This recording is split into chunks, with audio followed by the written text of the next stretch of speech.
This is the Mathematics Education Podcast from mathedpodcast.com.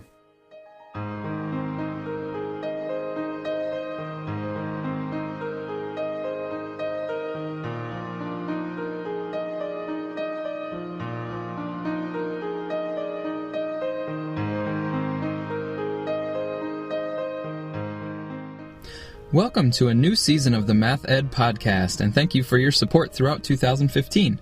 I'm your host, Sam Otten, coming to you as usual from the University of Missouri. In this episode, I'd like to share some research that I conducted here at Mizzou with Chris Engeldow and Vicky Spain. The study is entitled Univocal and Dialogic Discourse in Secondary Mathematics Classrooms, the Case of Attending to Precision, and it was published right at the end of 2015 in ZDM, the International Journal on Mathematics Education. This article comes out of a project where we were working with a group of secondary math teachers, and we were focusing on the ways that reasoning improving and attending to precision were showing up in the classroom discourse. We were particularly interested in the idea of attending to precision because this math practice had gained prominence because of its inclusion in the Common Core state standards, and because it seemed to be a mathematical way of thinking that connects to other mathematical practices. For example, within the problem-solving process, students can think about the exactness of their answer or about whether a certain level of accuracy would be appropriate given the problem's context. Or, with the process of reasoning improving, students may have opportunities to refine a claim or critique the lack of precision in an argument. There hasn't been much research yet directly on attending to precision, but we drew on the Kessler et al. Book from NCTM, which did have a chapter on attending to precision. That helped us to clarify the Common Core paragraph on attending to precision and to recognize both the precision of computation and the precision of communication as two important aspects of this practice. So the study in ZDM involved us analyzing 5 secondary math classes, grades 8 through 12, and our research question was about the ways in which attending to precision occurs during whole class discourse in those 5 classes. The classes were all in the same rural school district, and the teachers varied quite a bit in their backgrounds and their teaching styles. So we were hoping to see a range of different instances of attending to precision. We had about 3 video-recorded lesson observations for each of the 5 teachers, and Chris, Vicky, and I went through them all to flag the instances of attending to precision in the whole class discourse. You can refer to the article to see the specific things we looked for as indicators of attending to precision. But even after we flagged all the instances of attending to precision, we were still left with the question of how to analyze and interpret those instances. That's when a little bit of serendipity worked in our favor. In ZDM, basically every issue is a special issue pulled together by guest editors.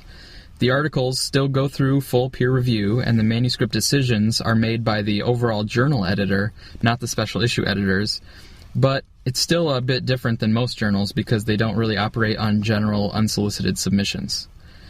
So right as we were thinking about the instances of attending to precision, Arthur Backer contacted us and asked if we'd like to be part of a ZDM issue on dialogic teaching. One of the sample readings that framed the special issue, a short piece by Wegerif, referred to the distinction between dialogic discourse and univocal discourse. In short, dialogic discourse refers to interactions between people where they are building meaning together and responding to or expanding on each other's ideas. Univocal discourse refers to interactions where one person is transmitting meaning to others and the others are attempting to comprehend that meaning. There may be interactions to clarify the meaning, but once the meaning has been transmitted, the interaction basically concludes or moves on to the next topic. Now, as Truxon, DeFranco, and others point out, it's not really a clean dichotomy between dialogic and univocal discourse, because during a dialogic interaction, people are still transmitting individual ideas, and during a univocal interaction, people may be having a dialogue with their so-called inner voices. But even though it's not a clean dichotomy, the distinction was still useful to us as we thought about the instances of attending to precision that we had found.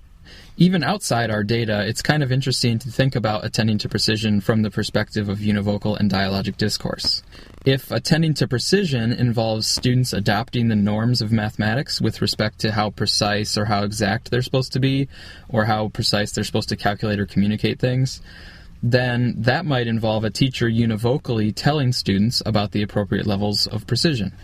But if attending to precision is more about exploring the repercussions of something that's imprecise, or pushing on each other's communication of ideas until they're airtight, then that seems likely to take place through dialogic discourse.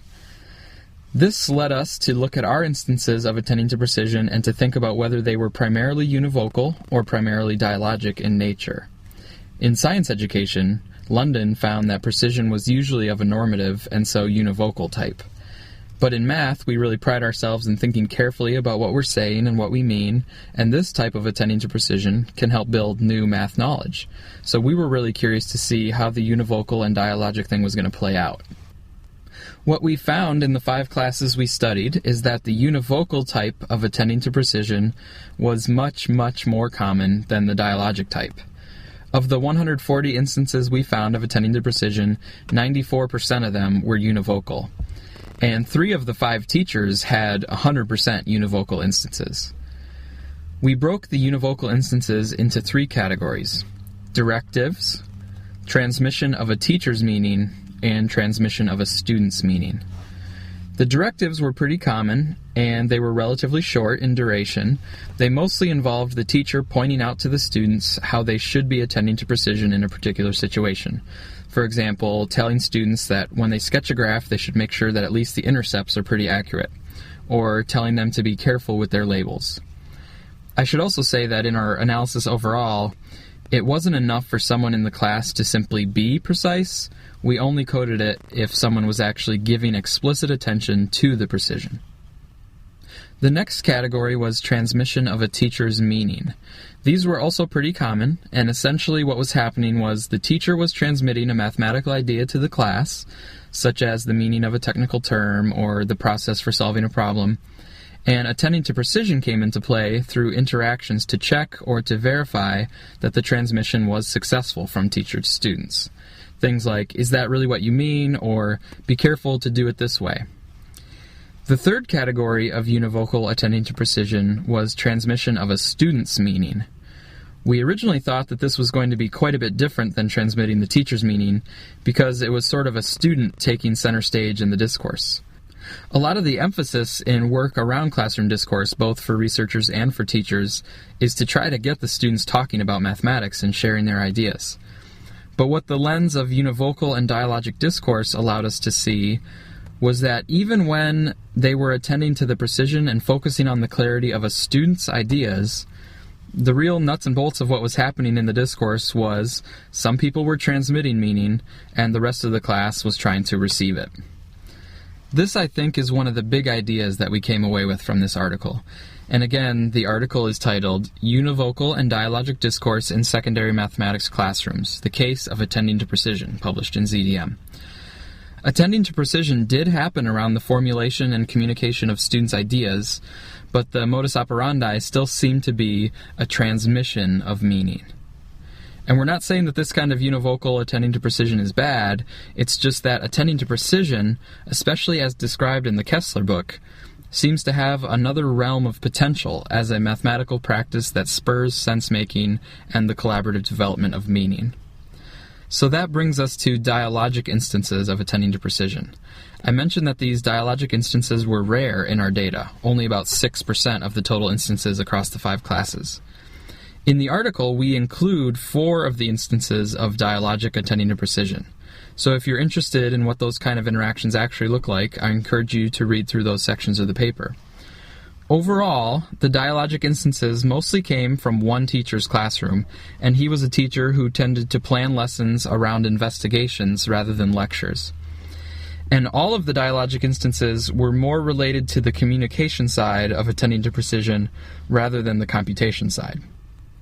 One of the examples involved talking through the definition of polynomial, and also the definition of whole number, which appears in the definition of polynomial.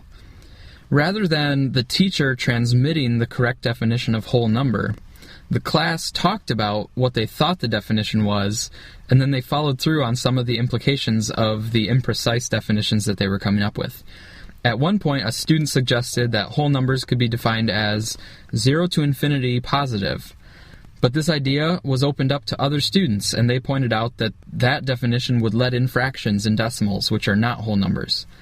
For a little while, they were actually building meaning together of what whole numbers were and how to phrase a definition in a precise way. Another example involved the function y equals the square root of negative x.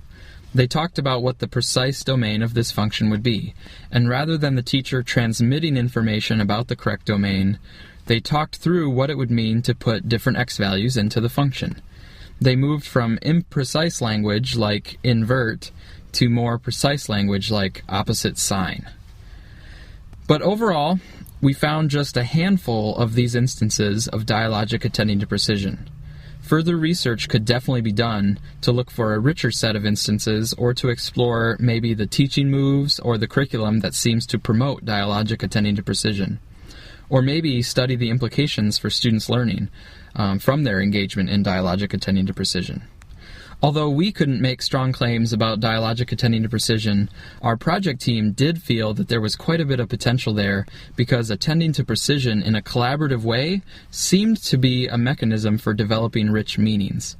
And this type of attending to precision also seemed to dovetail together with other practices, such as refining claims and critiquing arguments.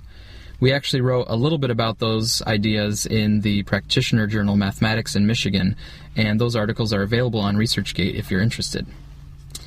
But anyway, that's the overview. The article deals a lot with univocal and dialogic discourse, but we hope that it also gives readers a sense for the different types of attending to precision that can happen in secondary math classes at different grade levels.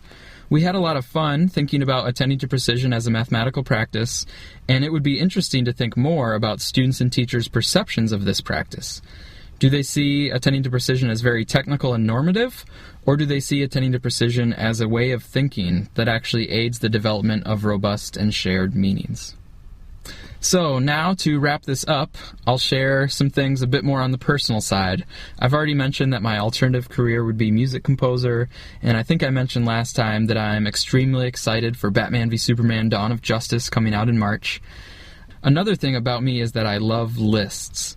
I maintain several lists of my favorite things, so here are my top 3 favorite things in a few categories. In honor of Oscar season, I'll start with movies. My 3 favorite movies are The Big Lebowski, School of Rock, and The Front Page. My 3 favorite directors are Alfred Hitchcock, Stanley Kubrick, and the Coen brothers. My 3 favorite books are Les Miserables by Victor Hugo, Crime and Punishment by Dostoevsky, and The Da Vinci Code by Dan Brown. My 3 favorite musicals are, again, Les Miserables. I just love Les Mis overall. And then Seven Brides for Seven Brothers and The Lion King. My favorite musical artists are the Mars Volta, Red Hot Chili Peppers, and Michael Jackson. And finally, my favorite TV shows are The Simpsons, Star Trek The Next Generation, and Breaking Bad. So if any of those are also your favorites, or if you just can't believe my tastes, either way I'd love to interact with you about it. Please feel free to leave comments on this episode or find me on Twitter at OttenSam. Thanks for listening.